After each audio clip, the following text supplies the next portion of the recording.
Boa noite, irmãos.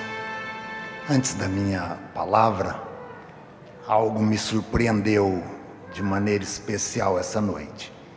Durante 34 anos de ministério, eu nunca tinha tido um momento de uma liturgia que falasse de maneira tão igual a mensagem que Deus colocou no meu coração nesta noite.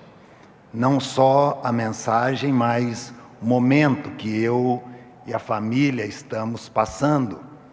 É impressionante. Eu creio que não há coincidência. O mesmo Espírito que habita na minha vida, habita na vida daqueles que prepararam a liturgia. Mas eu não podia deixar de registrar isso, que durante 34 anos eu nunca vi. É a primeira vez. Eu creio que Deus tem algo muito especial para a minha vida e para a nossa vida nesta noite. Que Deus nos abençoe. Nós vamos abrir a palavra do Senhor no livro do Êxodo, capítulo 13. Êxodo, capítulo 13, versículos de 17 a 22. Êxodo 13, versículo 17 a 22. Diz assim a palavra do nosso Deus: Tendo Faraó deixado ir o povo, Deus não levou o povo pelo caminho da terra dos filisteus, posto que mais perto, pois disse: para que porventura o povo não se arrependa vendo a guerra e torne ao Egito.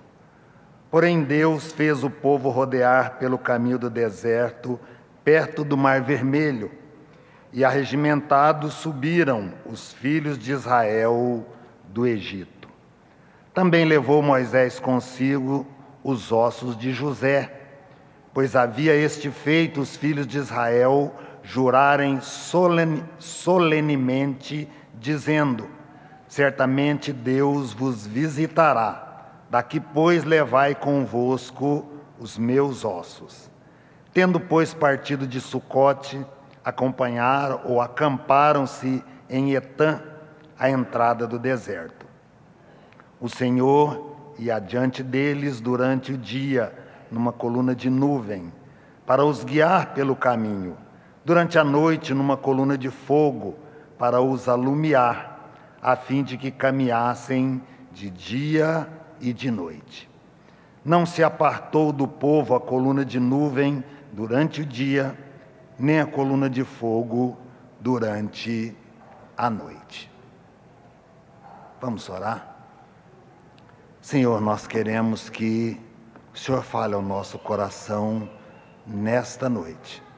Dá-nos ouvidos para ouvir e disposição para aplicar no nosso dia a dia, para praticar no nosso dia a dia a Tua palavra. Edifica-nos, fortalece-nos e fala, Senhor, ao nosso coração de maneira especial nesta noite. É a nossa oração em Cristo Jesus. Amém.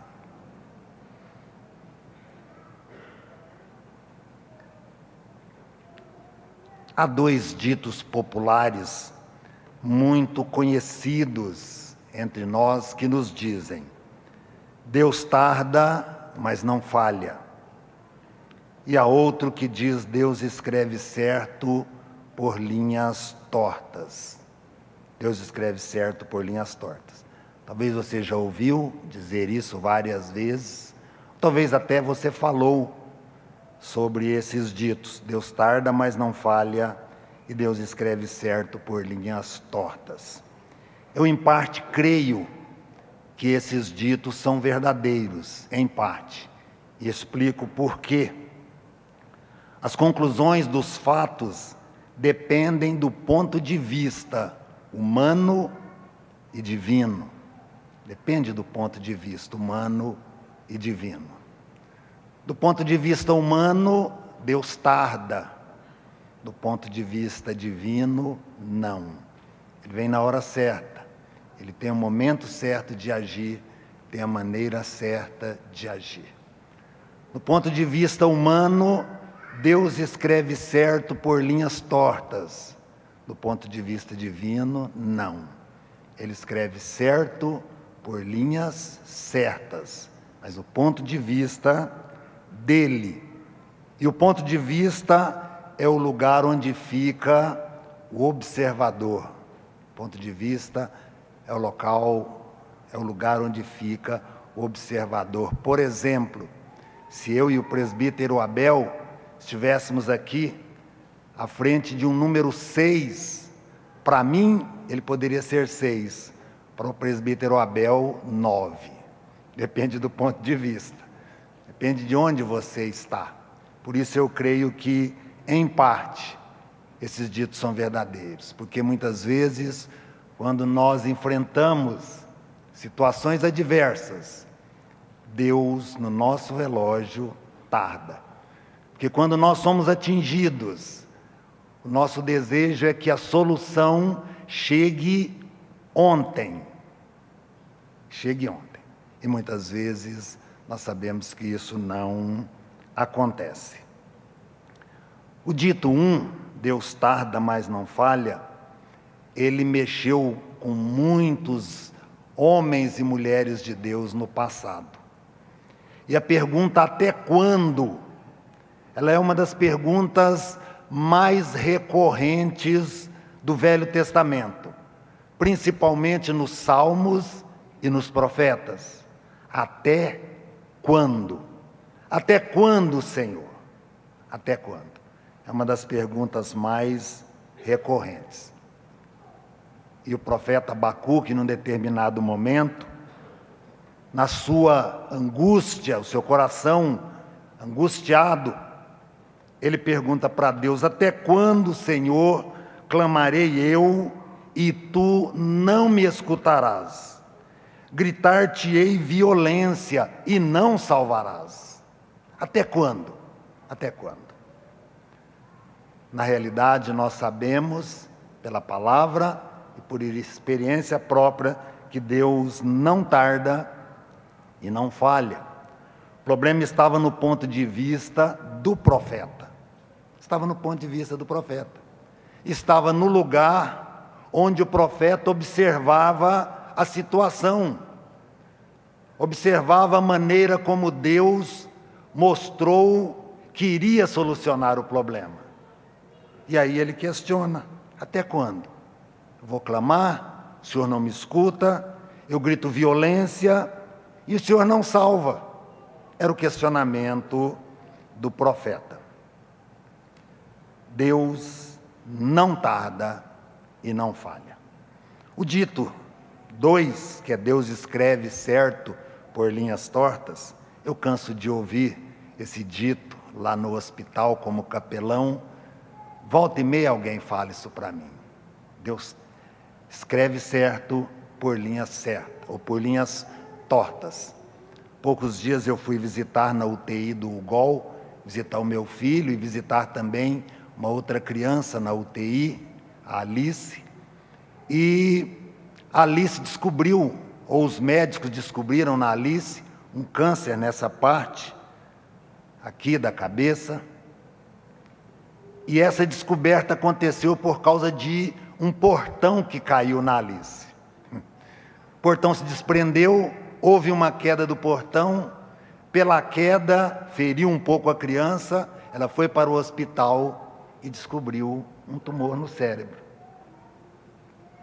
Deus escreve certo por linhas tortas. Essa é a maneira que nós temos de pensar. E, num certo sentido, está certo, porque nós estamos observando de baixo para cima. Se nós pudéssemos estar na posição de Deus, olhando de cima para baixo, vendo o desenho, o quebra-cabeça que Ele está formando, nós entenderíamos muita coisa. Eu me lembro que um dos primeiros livros que eu estudei, quando eu era evangelista, era o livro Predestinação, do pastor Samuel Falcão. E ele, ao final do livro, ele conta a experiência de uma moça filha de um grande servo de Deus e que perdera seu pai e estava revoltada com Deus.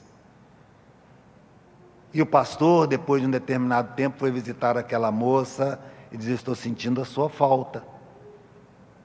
Ela disse: olha, pastor, eu estou revoltada com Deus. Há tanta gente ruim nesse mundo, tanta gente má, tanta gente que só faz o mal para o ser humano. Meu pai era um homem bom, um homem crente, um homem temente a Deus. Por que Deus levou meu pai? Por que Deus levou meu pai? E aquela moça, naquele momento, ainda completando ali, estava fazendo um bordado. E aí o pastor pega aquele bordado, aquela tela, na mão daquela moça, vira ao avesso e diz para ela assim: eu admiro uma moça tão bonita, inteligente, gastar tanto tempo para fazer esses fiapos, essas coisas tão desorganizadas. E aí ela pediu a tela da mão dele, disse assim: não, o senhor não está entendendo. Pegou o bordado, virou e disse: esse aqui é o lado certo do bordado, o senhor está olhando o avesso. Ele disse: é isso mesmo, é aí que eu queria chegar. Você, porque está olhando o fundo do bordado, você está olhando o avesso do bordado, por isso você não está entendendo, e por isso você está revoltado, porque Deus levou o seu pai. Você está olhando o fundo do bordado.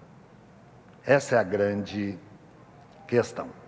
Geralmente, quando nós passamos por situações adversas, passamos por vales, nós somos levados a crer realmente que Deus escreve certo por linhas tortas. Quando nós passamos. E aí nós cantamos um cântico aqui, que diz: te louvarei, não importam as circunstâncias. Eu quero te dizer algo. Se nós não temos comunhão com Deus, quando os pastos estão verdejantes, quando as águas estão tranquilas, nós não conseguiremos louvar a Deus dependendo da circunstância. Não conseguiremos.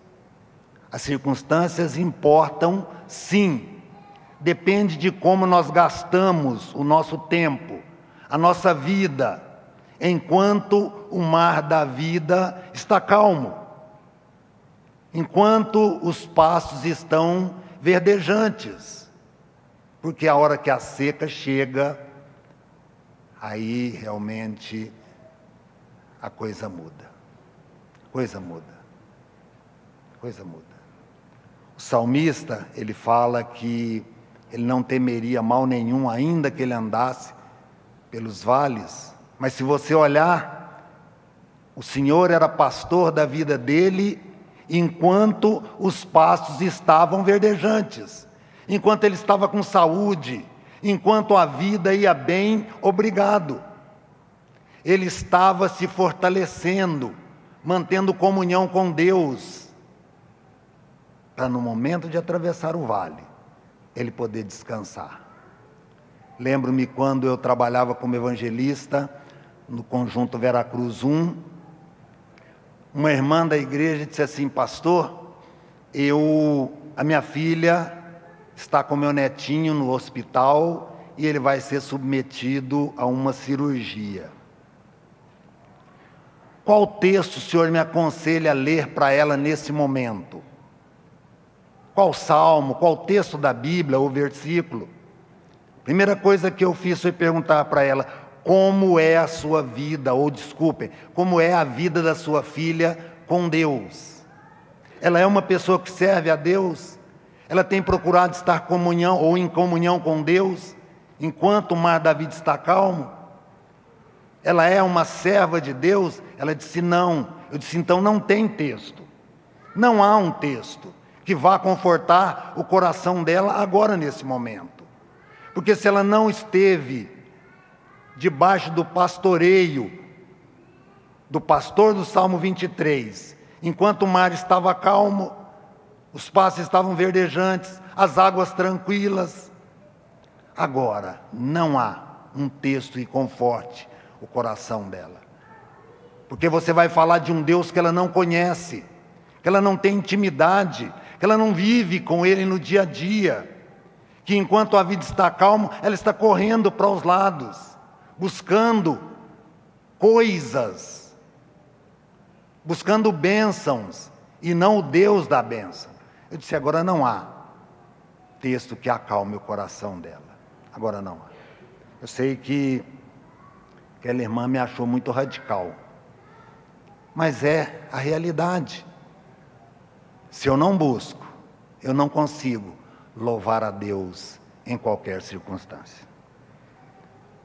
O exemplo que nós temos de alguém que entende que Deus escreve certo por linhas tortas no Novo Testamento são das irmãs Marta e Maria. Quando Lázaro adoece, elas mandam um recado para o Senhor Jesus, amigo da família, volta e meia ele passava ali em Betânia, ficava na casa deles. O texto diz bem claro, ele amava Lázaro, amava Maria, amava Marta, e elas mandam um recado e ele não vem. Ele vai para outro lugar. E aí Lázaro morre, e Jesus então resolve ir lá, porque aí é o relógio dele, é o tempo dele, é o propósito dele. E quando ele chega, a primeira coisa que elas falam, se o Senhor estivesse aqui, nosso irmão não teria morrido. Isto é, o Senhor tardou. O Senhor tardou. O Senhor chegou tarde. Mas ele não chegou tarde, era o tempo dele. Pelo ponto de vista, ou pelo nosso ponto de vista, a maneira como Deus está dirigindo a nossa história, muitas vezes parece por linhas tortuosas, com certeza. Porém, no ponto de vista de Deus, Ele está dirigindo tanto a minha história, como a sua história, e de toda a criação, de maneira certa, por linhas certas. E aí, repito, se nós pudéssemos enxergar o grande quebra-cabeça que Deus está formando, como Ele coloca cada peça, como Ele tira uma peça daqui, como Ele coloca outra ali, com certeza tudo seria muito diferente para nós. Tem os nossos quebra-cabeças particulares, pequenos, individuais, e tem um grande, de toda a criação do projeto de Deus. Para que nós possamos entender, Ele coloca 3 quebra-cabeças prontos, com as peças todas no seu lugar, para a gente entender. José, no Egito, você vê todas as peças ali bem colocadas, a venda de José, jogar ele na cisterna, ele na cadeia, todas as pecinhas ali, e o final a gente já sabe. Tem a história também de Ruth, história impressionante, a maneira como Deus guiou todas as coisas. E a história de Jó, que é a mais conhecida entre nós, a maneira como Deus formou o quebra-cabeça. Estão prontos, 3 prontinhos na Bíblia, para você entender, para nós entendermos como todas as coisas cooperam para o bem daqueles que amam a Deus. Estão ali os quebra-cabeças. E aí Ele está formando a história por trás da história, e tudo está certo, em linhas certas, com certeza. Quando olhamos para a Bíblia, não é fato novo. Temos um dos maiores exemplos, o questionamento, como eu disse, de Abacuque. Abacuque inquieta o seu coração pela realidade do povo, ora a Deus, pedindo solução, e Deus diz, eu vou solucionar. Vou trazer um povo muito bom para solucionar isso. Vou trazer os caldeus. E aí, Abacuque fica chocado, e diz, Senhor, mas como assim? O Senhor vai trazer para repreender o seu povo, para disciplinar o seu povo, um povo ímpio, uma nação pior do que o que seu povo está vivendo, agindo neste momento, como assim? E ele questiona com Deus essa questão, esse fato de Deus trazer os caldeus. E aí, depois de muito questionamento, chega um momento que ele diz assim, pôr-me-ei na minha torre de vigia, colocar-me-ei sobre a fortaleza e vigiarei, para ver o que Deus me dirá e que resposta eu terei da minha queixa. Eu vou aguardar que resposta o Senhor tem para mim. O texto que nós lemos, Êxodo capítulo 13, versos 17 a 22, o escritor sagrado Moisés, ele chama a atenção dos seus leitores para um fato interessante. Deus, de maneira poderosa, agiu sobre a vida de Faraó. Faraó resolve, então, depois de apanhar muito, liberar o povo. E aí o verso 17, ou no verso 17, Moisés diz assim: tendo Faraó deixado ir o povo, Deus não o levou pelo caminho da terra dos filisteus, posto que mais perto. Era um lugar que eles chegariam mais rápido, mas Deus resolveu dar uma volta com o povo, levar por outro lugar. Nesse fato aparentemente simples, Deus demonstra o seu cuidado, a sua maneira toda especial de guiar o seu povo, livrando dos perigos e protegendo-os durante a caminhada. Mesmo sendo um povo rebelde, murmurador, ingrato, dura cerviz, Deus nunca apartou desse povo o seu cuidado. E aí, o propósito de Moisés, ao relatar esse fato, era mostrar aos seus leitores a maneira toda especial da ação divina. Um Deus que não tarda, um Deus que não falha, um Deus que escreve tudo por linhas certas, escreve certo por linhas certas. Moisés descreve com detalhes o agir de Deus, demonstrando que, primeiramente, às vezes o melhor caminho é o improvável, é o mais longo e não o mais curto. Você já pensou nisso? Às vezes o caminho melhor é o improvável, o mais longo e não o mais curto. Hoje, após a escola dominical, eu visitei meu filho e fiquei pensando, o Eduardo sempre foi um menino muito acelerado. Digo menino de 46 anos. O Eduardo sempre foi muito ativo. O Eduardo ouve, se você mandar para ele um áudio, ele ouve na velocidade 2. Ele não consegue ouvir na velocidade 1 ou 1,5, ele ouve na 2 e, se possível, até mais. Mas ali, naquele leite de hospital, eu vejo meu filho parado. Deus, literalmente, desligou o carro dele, pegou a chave e disse: agora você vai ficar parado. E parado por um bom tempo. E eu fiquei ali imaginando o coração do meu filho. E Deus me deu hoje, na parte da tarde, uma alegria muito grande. Pela primeira vez, eu vi meu filho sorrindo. Pela primeira vez. Desde que ele hospitalizou, eu só vi o Eduardo gemendo, gritando de dor. Hoje eu vi meu filho sorrindo. E pensando, Deus tem os seus improváveis.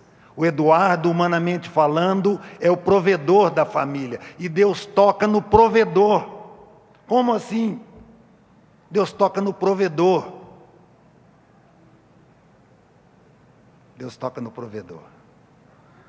E quando eu visitei o Eduardo na UTI, depois da cirurgia que ele fez, uma das primeiras coisas que eu disse para ele: meu filho, tudo lá fora está resolvido.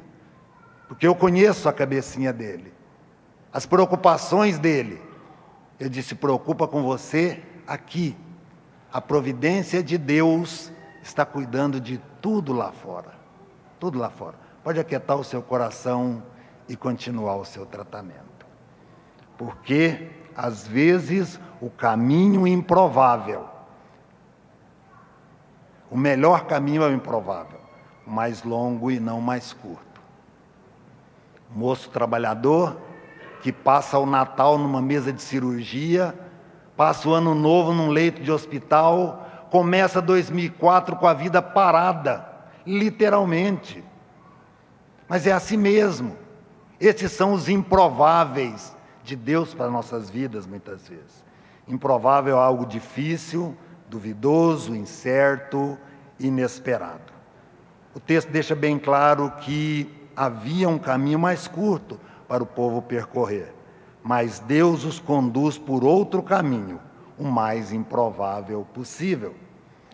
O que Moisés queria que seus leitores soubessem é que o caminho que leva mais rápido ao destino nem sempre é o melhor. Nem sempre. Nem sempre. A gente está cansado de saber, literalmente careca de saber, que o caminho que leva mais rápido ao destino nem sempre é o mais curto, e sim o mais longo. Os caminhos de Deus não são os caminhos humanos, porque assim como os céus são mais altos do que a terra, assim os caminhos de Deus são mais altos que os caminhos dos homens. É o que diz o profeta Isaías, no capítulo 55. Moisés também descreve em detalhes o agir de Deus para mostrar que, por trás dos caminhos traçados por Deus, há sempre um grande propósito. Há sempre um grande propósito. Deus não faz nada aleatoriamente. Deus não permite nada na nossa vida aleatoriamente. Tudo que acontece, que Ele faz ou deixa acontecer, com certeza Ele tem um propósito muito especial. Propósito muito especial. Fica bem claro no verso 17 que os propósitos de Deus era poupar o seu povo do arrependimento, do desejo de voltar para o cativeiro, fazendo assim com que o povo desistisse da caminhada. Esse era o propósito, por isso ele leva o povo num caminho mais longo. Porque ele diz, eles vão ver a guerra e vão se arrepender e vão pedir para voltar. Esse é o Deus que guia o seu povo. Esse é o Deus do Salmo 46 que nós cantamos, ou que nós lemos, que é o nosso refúgio, que é a nossa fortaleza, e que, portanto, nós não precisamos temer. Nós não precisamos temer.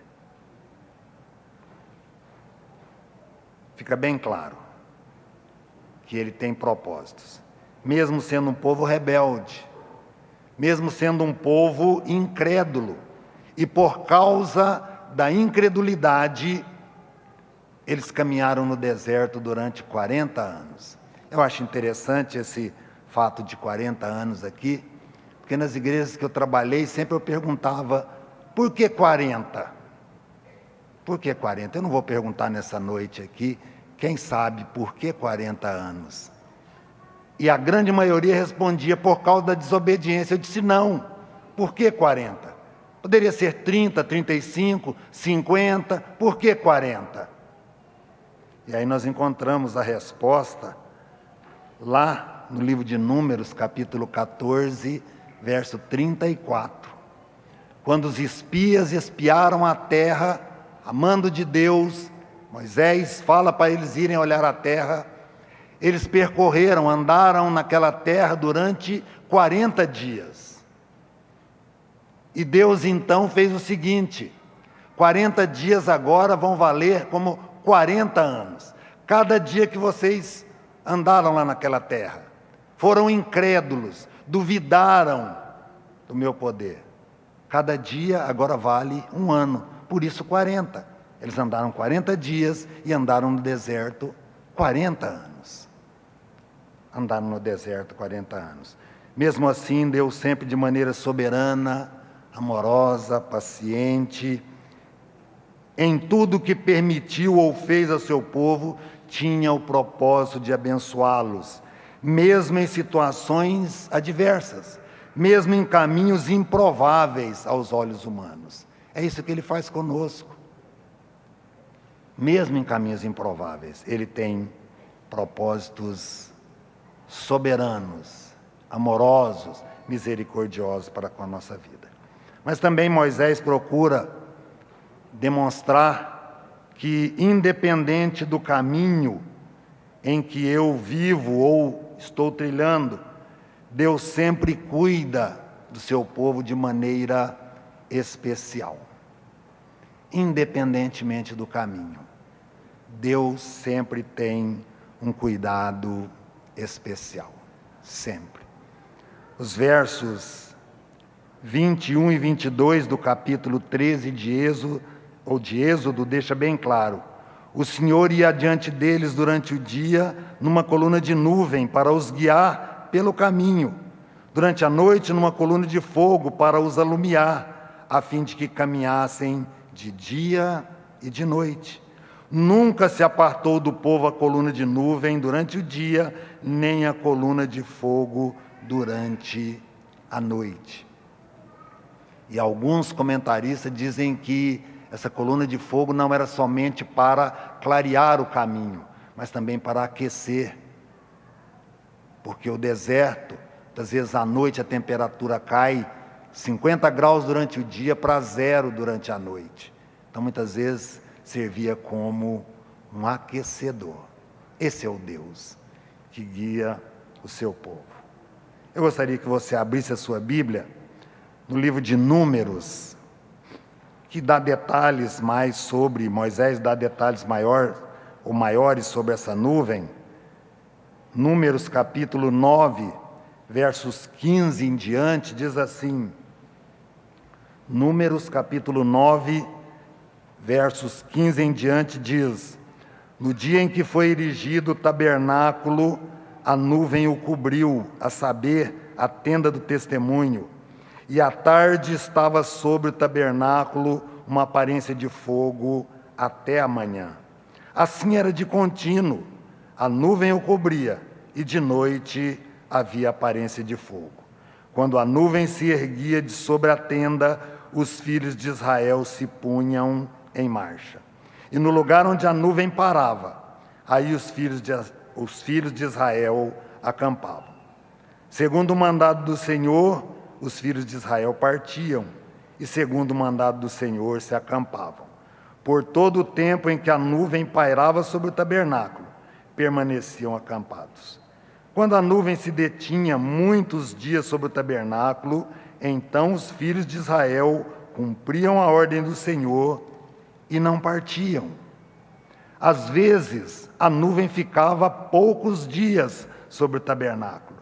Então, segundo o mandado do Senhor, permaneciam, e segundo a ordem do Senhor, partiam. E é interessante os detalhes que ele coloca aqui, porque ele diz assim, às vezes, versículo 21, às vezes a nuvem ficava desde a tarde até a manhã. Às vezes ela ficava uma noite só. Quando pela manhã a nuvem se erguia, punham-se em marcha, quer de dia, quer de noite. Erguendo-se a nuvem, partia.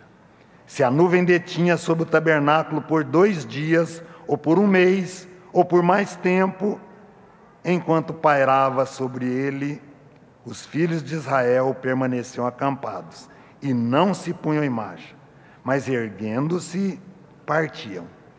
Segundo o mandado do Senhor se acampavam, e segundo o mandado do Senhor se punham em marcha. Cumpriam seu dever para com o Senhor, segundo a ordem do Senhor, por intermédio de Moisés. Às vezes eu fico imaginando, por que, em determinada circunstância, a nuvem ficava alguns dias? Ali havia pessoas que, às vezes, tinham dificuldades de caminhar. O caminho era a pé, não havia condução para levá-los. E enquanto a nuvem parava, eles paravam. Às vezes era só uma noite, às vezes eram 2 dias, 1 mês, mais tempo, mas esse é o Deus que, independentemente do caminho, é um Deus que guia, é um Deus que cuida. Esse fato nos faz lembrar a estrela que guiou os magos, lá onde Jesus havia nascido.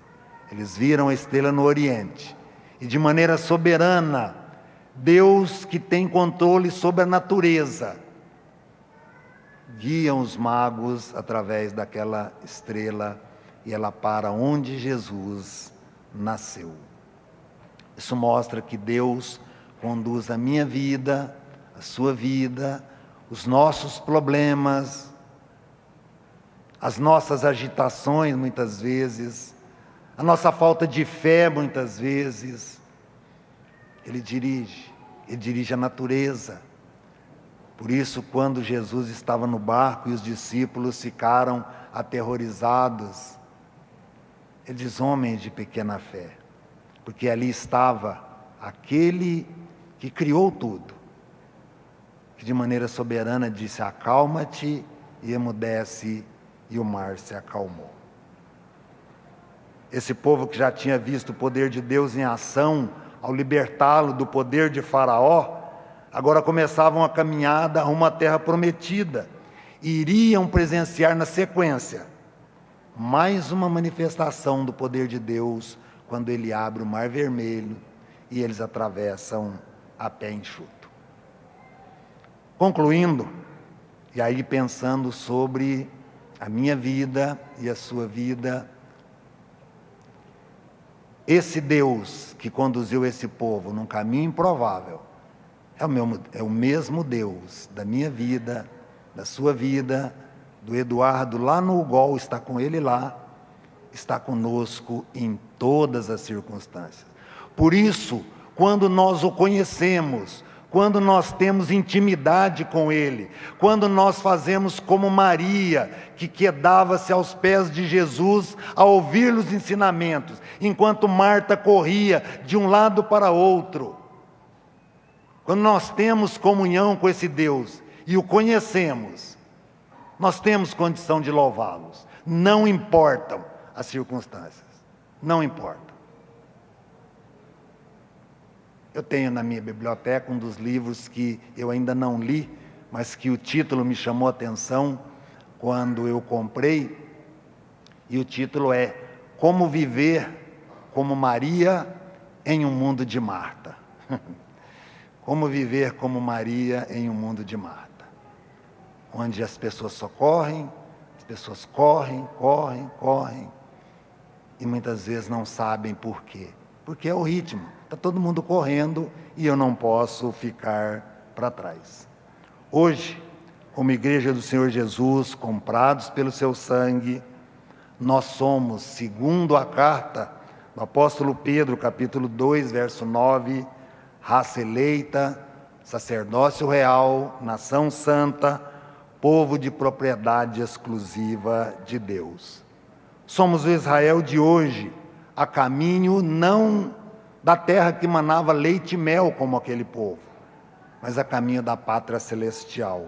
Somos peregrinos aqui neste mundo. Hebreus, capítulo 13, verso 14, falando sobre a realidade do cristão, diz: na verdade não temos aqui cidade permanente, mas buscamos a que há de vir. Como Igreja do Senhor Jesus, nós temos conosco, durante a caminhada, a presença abençoadora de Jesus, que prometeu: eis que estou convosco todos os dias. E é importante nós pensarmos que Ele diz todos os dias. Não são só os dias tranquilos, não são só os dias em que nós estamos saudáveis, enquanto a família vai bem, obrigado, não. Mas também nos dias em que a dor bate à porta, Ele diz: eu estou convosco todos os dias.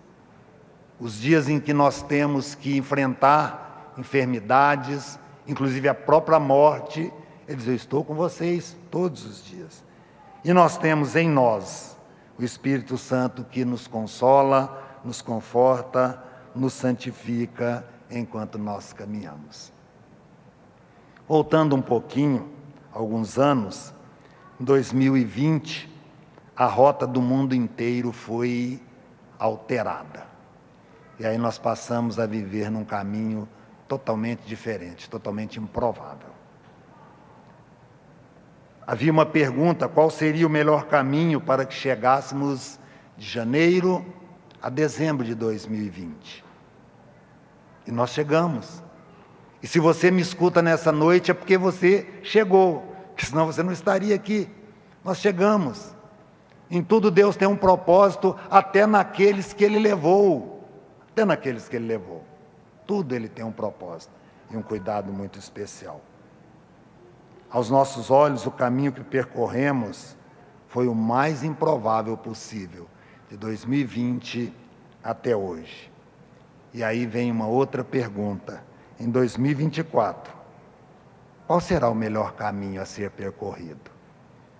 Como será o nosso ano? Claro que nós projetamos, fazemos planos, confiamos na providência divina, mas como será 2024? Não sabemos, não sabemos. Mas aí vem uma outra questão.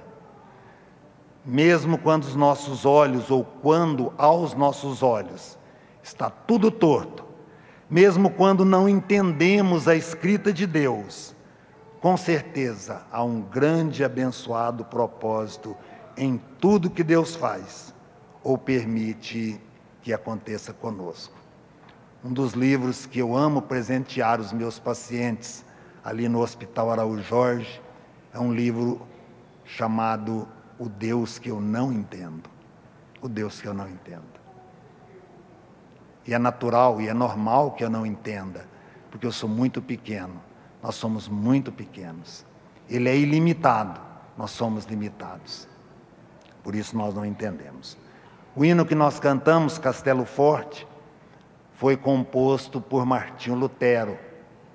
E é atribuído a Lutero a seguinte fala: eu não conheço o caminho por onde sou guiado, mas eu conheço muito bem o meu guia. Muito bem o meu guia. Se você aí está fazendo a sua agenda ainda para o ano de 2024, coloque lá como propósito em 2024. Conhecer melhor o seu guia. Faça isso. Além de todas as coisas que você está planejando, que nós estamos planejando, coloque nesses planejamentos um tempo maior em oração, um tempo maior em comunhão com o Senhor, um tempo maior em estudo da palavra, para que a hora que chegue o momento improvável, nós possamos louvar, apesar das circunstâncias. Apesar das circunstâncias. Eu não conheço o caminho por onde sou guiado, mas eu conheço muito bem o meu guia. Por isso o salmista, no Salmo 23, verso 4, afirma: ainda que eu ande pelo vale da sombra da morte, não temerei mal algum, porque tu estás comigo. Tu estás comigo. Então coloque aí nos seus planejamentos, buscar mais ao Senhor, buscar mais ao Senhor. Portanto, por tudo que refletimos até aqui, não nos esqueçamos como Israel de Deus, que mesmo sem compreendermos os caminhos por onde Deus irá nos guiar nesse 2024, mesmo sem conhecer, sem saber se a roda vai girar ao contrário, de repente.